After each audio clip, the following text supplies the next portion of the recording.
There were dramatic scenes of violence and political unrest in Thailand today as soldiers opened fire on anti-government protesters.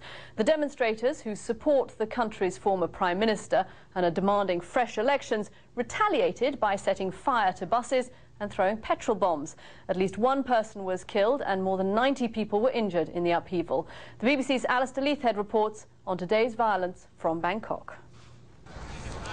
Fires burned on the streets of Bangkok as the army were finally sent in to break up the anti-government protests. They came early and reclaimed a main road blocked by the red-shirted demonstrators. The protesters came prepared for a confrontation after taking control of a large section of the city centre. But the army was also prepared. And as it became more tense, they brought in backup, heavily armed reinforcements. Petrol bombs, rocks and bottles from the protesters, harmless explosions from the military to try and scare the crowd away.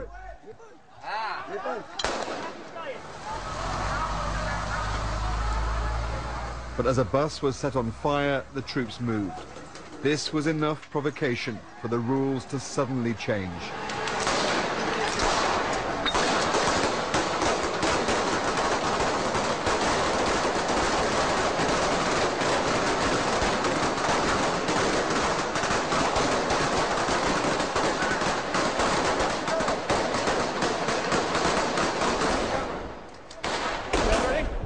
Well, suddenly the army started opening fire with live rounds.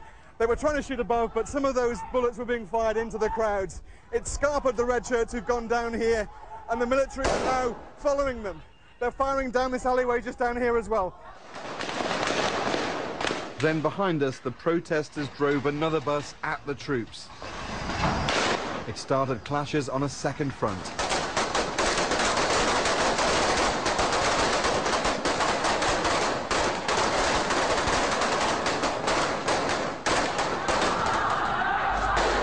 The red shirts were driven away. There were some serious injuries. The focus then turned to Government House, the red stronghold. It's been a day of chaos in Bangkok since the military came out onto the streets in the early hours of the morning. These are the barricades put up by the protesters to protect Government House, the area where the focus of their protest is now centred.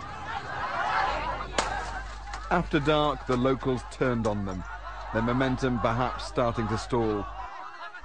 As the troops sat a short distance away, waiting for their chance to restore order. But at what cost will it come? Alistair Leithhead, BBC News, Bangkok. The protesters behind today's demonstrations are supporters of the former Thai Prime Minister Thaksin Shinawatra, who was ousted 3 years ago in a military coup. But despite accusations of corruption and abuse of power, Mr. Thaksin remains a very popular figure in the country, and today he called for a peaceful revolution. The BBC's Jonathan Head has a look at the background to today's protests. In Thailand, you have the Reds and the Yellows. Both groups have brought governments to their knees in recent years. Many of the Reds love this man, Thaksin Shinawatra, a brash self-made billionaire who won 2 record election victories by promising and delivering well-marketed policies that helped the rural poor. For the first time, farmers and labourers who'd missed out on Thailand's economic boom believed there was a party that represented them.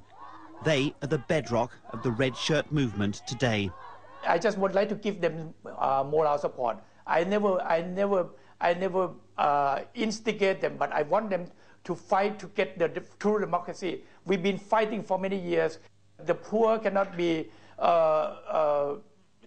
cannot get help, and then during my administration, the poor feel like, you know, the democracy is really mean to them. But Mr. Thaksin's impassioned followers have now gone too far, says the current Prime Minister. Any complaints about the current state of democracy or constitution, we are happy to deal with. We want an inclusive political reform. We invite the opposition, but we are not going to allow violence and intimidation and breaking of laws to be the norm in Thailand. It was Mr Thaksin's autocratic style that alienated many wealthier Thais. 3 years ago, they launched huge demonstrations dressed in yellow, the king's colour, culminating in a military coup that forced Mr Thaksin from office. And when his allies returned to power again last year, the yellow shirts came back, dramatically occupying the international airport and bringing down the pro-Thaksin government. Prime Minister Abhisit Vejjajiva owes his job to the actions of the yellow shirts, even as he struggled to repair Thailand's battered economy and its international reputation. The red shirts say that's why he has no right to govern. Jonathan Head, BBC News, Bangkok.